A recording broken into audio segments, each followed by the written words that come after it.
अपने हाथों को उठाओ। Thank you Jesus.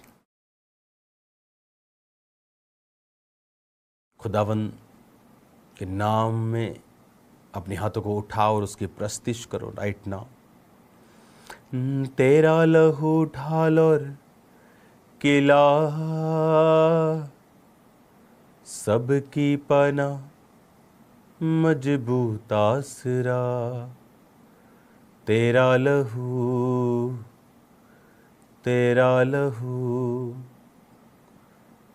मरहम का काम करता है। तेरा लहू कुब देता है। तेरा लहू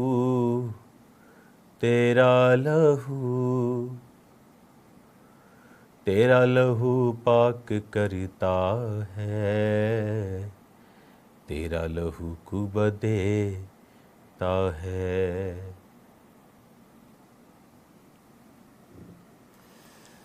धन्यवाद सामर्थी परमेश्वर।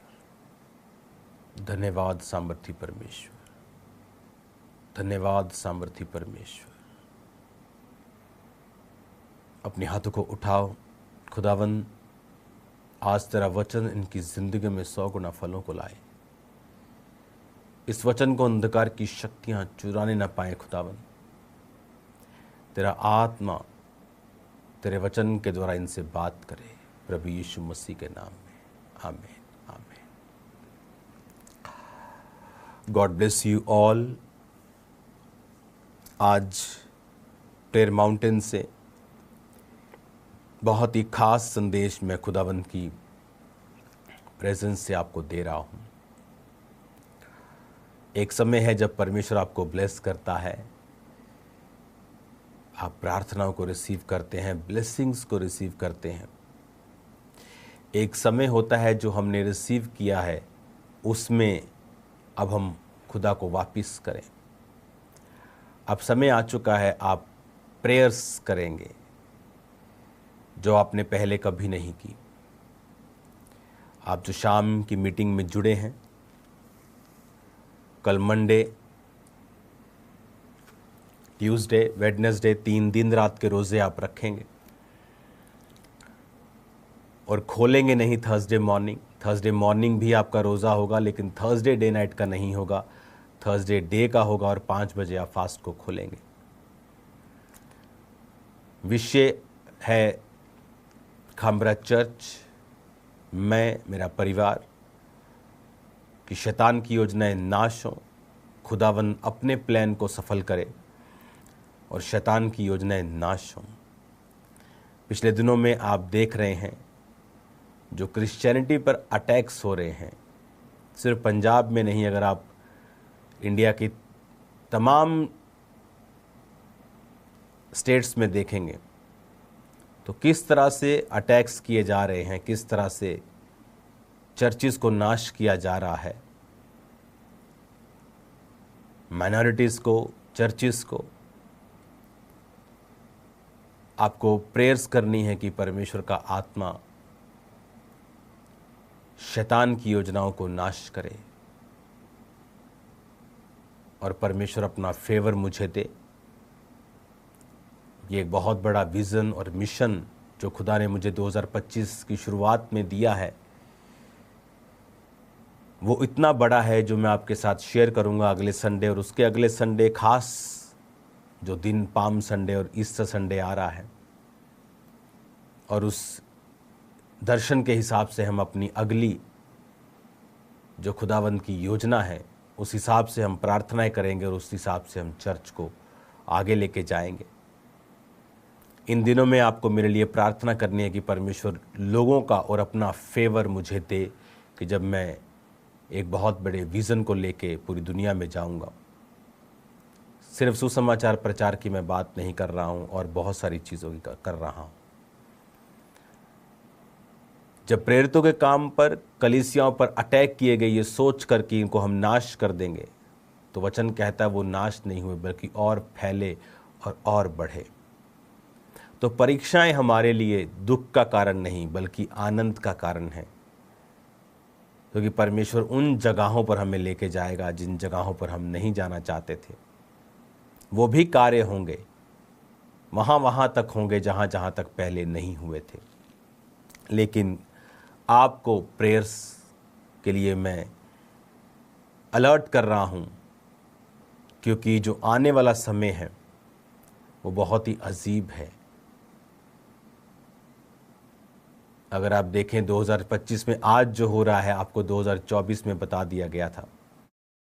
2025 की मीटिंग के बाद का संडे और उसके बाद आप 3-4 संडे और बीच में जो रोज़ की रोटी या थर्सडे में गया हूँ, आप कोई भी मीटिंग, सभी मीटिंग्स उठा के देखें, जो आज हो रहा है मैंने बता दिया था आपको। और जो आने वाले समय में होने वाला है मैं आपको बता रहा हूँ कि चर्चिस, कलीसियाएँ अटैक्स के नीचे होंगी, खासकर जो बड़ी चर्चिस हैं। तो हमें एडवांस में प्रार्थनाएं करनी है, अपने काम को जारी रखना है, परमेश्वर के लिए सताव को सहना है, दुखों को सहना है और उसके राज्य के लिए काम करना है। प्रेयरफुल होके इसको सीरियसली लेना, वेरी सीरियसली। आज तक इतनी सीरियसली मैंने आपको नहीं कहा है प्रेयर करने के लिए। 20 साल हो चुके हैं मुझे परमेश्वर में, लेकिन अब मैं आपको कह रहा हूँ, आपको प्रार्थनाओं में रहना होगा। पतरस को जब पकड़ लिया तो बाइबल कहती कलीसिया लौ लगाकर प्रार्थना कर रही थी और परमेश्वर ने अपने दूतों को भेजा और उसे छुड़ाया। आप देख रहे हैं, चाहे किसी ने मिस्टेक की है तो उसकी सजा बहुत ज़्यादा दे रहे हैं लोग। जिन्होंने मिस्टेक नहीं की उनको भी पकड़ रहे हैं। अगर आप इंडिया में अलग अलग जगहों पे देखेंगे तो कलीसिया क्या करे? कलीसिया प्रार्थना करे, वो प्रेयर्स करे,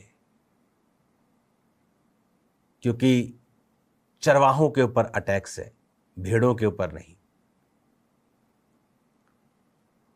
वचन में भी लिखा है चरवाहे को वो मारेगा और भेड़ तितर बितर होंगी। उन्हें मालूम है कि अगर हम चरवाहों को मारेंगे तो भेड़ें तितर बितर होंगी। लेकिन मैं आपको बताना चाहता हूं कि हमारा परमेश्वर जीवित है, मुर्दा नहीं है। लेकिन क्या पतरस सामर्थी नहीं था? क्या उसकी प्रार्थना डायरेक्ट परमेश्वर नहीं सुनता था? तो भी लिखा कलीसिया ने लौ लगाकर प्रार्थना की। कई बार कलीसिया बड़ी मिस्टेक ये कर देती है समझ के कि ये पास्टर बहुत सामर्थी है, परमेश्वर उसको बचा लेगा, पर उसे ये नहीं मालूम कि पावर जो एक पास्टर में कार्य करती है वो उसको बचाने के लिए नहीं है, वो दूसरों को बचाने के लिए और हील करने के लिए और सेव करने के लिए। हालेलुया। लेकिन जो प्रेयर्स हम करते हैं और आप करते हैं वो हमें बचाने के लिए और सेव करने के लिए। तो ये मैं आपको आज कॉल दे रहा हूं प्रार्थना की। सब लोग मिलकर प्रार्थना करेंगे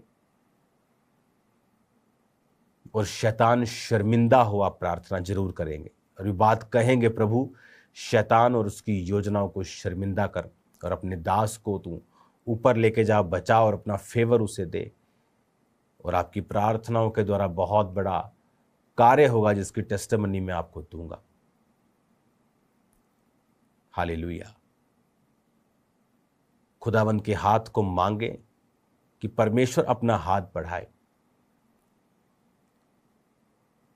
रोमी सबसे ज्यादा सताने वाले लोग थे परमेश्वर के लोगों को, और वही लोग एक समय आया कि उनका जब मुख ही बदल गया तो सारे ही बदल गए। हम ये जानते हैं कि परमेश्वर बड़े काम कर सकता है, वो लोगों के हृदयों को परिवर्तित कर सकता है। तो इस समय हमें एक मन होके, एकजुट होके प्रार्थनाएं करनी होगी इंडिया के लिए, खासकर खामरा चर्च के लिए, मेरे लिए, परिवार के लिए, कलीसियाओं के लिए। और प्रभु की दया को मांगना होगा कि खुदावंद शैतान को शर्मिंदा करे और अपने काम को वो बढ़ाए, क्योंकि ये कोई धर्म परिवर्तन नहीं है, ये दिल परिवर्तन है। किसी के नशे छूटने से कोई धर्म परिवर्तन नहीं होता। किसी के घर में लड़ाई झगड़ा खत्म हो रहा है, कोई धर्म परिवर्तन नहीं है। किसी का बिजनेस बढ़ रहा है, कोई धर्म परिवर्तन नहीं है। कोई चोरी करना छोड़ रहा है, कुंडियां लगाना छोड़ रहा है, बिजली चोरी करना छोड़ रहा है, अपने बॉस की चोरी करना छोड़ रहा है, अपने स्टाफ से वो अच्छा व्यवहार कर रहा है, इसमें कोई धर्म परिवर्तन नहीं है। लेकिन शैतान का काम है झूठ फैलाओ। बाइबल कहती है वो शुरू से झूठा है, ताकि क्या हो, प्रभु का काम रुके, प्रभु का काम अड़चन में आए। हमें प्रेयर्स करनी होगी, क्योंकि हमारा युद्ध किसी पार्टी, किसी संस्था, किसी समाज, किसी मिशन के साथ नहीं है, शैतान के साथ है। हमें प्रार्थना करनी होगी और अधिक प्रार्थना करनी होगी कि खुदावन अपने दास को बचाए, सेफ रखे, खुदावन चर्च को बचाए, खुदावन कलीसियाओं को बचाए। और आपकी प्रार्थनाओं के द्वारा पौलुस कहता है कि मैं तुम्हें दे दिया जाऊंगा। अब प्रार्थनाएं करने की जरूरत पड़ेगी आपको कि खुदावन का काम ना रुके और वो बढ़ता जाए। क्योंकि मैं जानता हूं, मैं भी एक हिंदू घराने से हूं, मैं भी सेम बोली बोलता था कि ये धर्म अंग्रेज़ों का है, धर्म बदलते हैं। लेकिन जब प्रभु ने मुझ पे सच्चाई जाहिर की, जब मुझे बाइबल दी गई और कहा गया कि जिस दिन ईसाई धर्म तुम इसमें पढ़ लोगे, उस दिन बाइबल पढ़नी बंद कर देना। यीशु मसीह धर्म नहीं, जीवन बदलने के लिए आए। जब आप ये सच्चाई का प्रचार कर रहे हैं तो शैतान दुखी होता है, क्योंकि आप उसको लोगों के जीवन में से निकालते हैं, श्राप खत्म होते हैं, बीमारियां खत्म होती हैं। तो आपको प्रेयर्स करनी है, आत्मा में रहना है, फास्टिंग करनी है, आनंदित रहना है। क्योंकि जिस सताव से आज की कलीसिया निकल रही है, इंडिया में पहले कभी ऐसा नहीं हुआ। पूरी दुनिया हमें देख रही है और ये मैसेज पूरी दुनिया तक जा रहा है। और खुदावंद हमारे साथ है और वो आपके साथ है। हमें प्रार्थनाओं में रहना होगा और एक हिस्ट्री को बनते और क्रिएट होते हुए हम देख रहे हैं। अपनी आंखों को बंद करो, अपने हाथों को उठाओ और जितने लोग बीजों को बो सकते हैं, खासकर मैं सेकंड मीटिंग में ये बात कह रहा हूं प्रभु की ओर से, मैंने पहली मीटिंग में ये बात नहीं कही, लेकिन प्रभु चाहता है कि मैं ये बोलूं। अपने बीजों को बोना भूले नहीं, ताकि खुदा का काम बढ़े, परमेश्वर अपने कार्य को करे। खुदावंद जितने लोग आज तेरी प्रेजेंस में हैं आशीषित हो। तूने इस्तेमाल कर खुदावंद, तेरी आग इन पे उतरे, तेरी सामर्थ इन पे उतरे। आप सभी को जय मसीह की दोस्तों, मेरा नाम है रोहित कुमार। आप देख रहे हैं जेसस न्यूज़ तक चैनल के माध्यम से और प्रभु के मीठे वचनों और प्रभु के वचनों के माध्यम से आप सभी का स्वागत करता हूं। दोस्तों, आप सभी लोगों के बीच में लेके आ चुका हूं एक और अंकुर नरुला जी की सामर्थ्य से भरी प्रार्थना। दोस्तों, आज मेरे जितने मसीह भाई बहन हैं, आप सभी लोगों से कहना चाहता हूं, अगर आप लोग आज की सामर्थ्य से भरी प्रार्थना सुनते हो और परमेश्वर के वचन के तहत अपने जीवन में व्यतीत करते हो, तो मेरे क्यों परमेश्वर का वचन कहता है, अंकुर नरुला जी की सामर्थ्य से भरी और शक्तिशाली प्रार्थना है। दोस्तों, आज इस प्रार्थना को, इस प्रोफेसी को, इस भविष्यवाणी को जो भी सुनता है, मैं वादे के साथ कह सकता हूँ कि आज परमेश्वर उसको बहुत सारी जाल से, बहुत सारी मुसीबतों से, बहुत सारी प्रॉब्लमों से आज़ादी देने जा रहा है। उसको कभी भी निराश और उदास और परेशान और चिंता में नहीं पड़ने देगा, क्योंकि मेरे प्रियो प्रभु का वचन कहता है, जो भी व्यक्ति भरोसे के साथ और परमेश्वर के वचन के साथ अपने जीवन को व्यतीत करता है, तो परमेश्वर उसको आज़ादी देता है, परमेश्वर उसको निराश नहीं होने देता, परमेश्वर उसको कभी परेशान नहीं होने देता, उसको हमेशा सामर्थ और ताकत देता है, हिम्मत देता है, ताकि आप लोग भी अपने जीवन में सामर्थ और हिम्मत के तहत अपने जीवन को व्यतीत कर सकें। तो आप सभी को जय मसीह के दोस्तों, God bless you all of you, आमीन। नेक्स्ट वीडियो मिलता हूँ दोस्तों।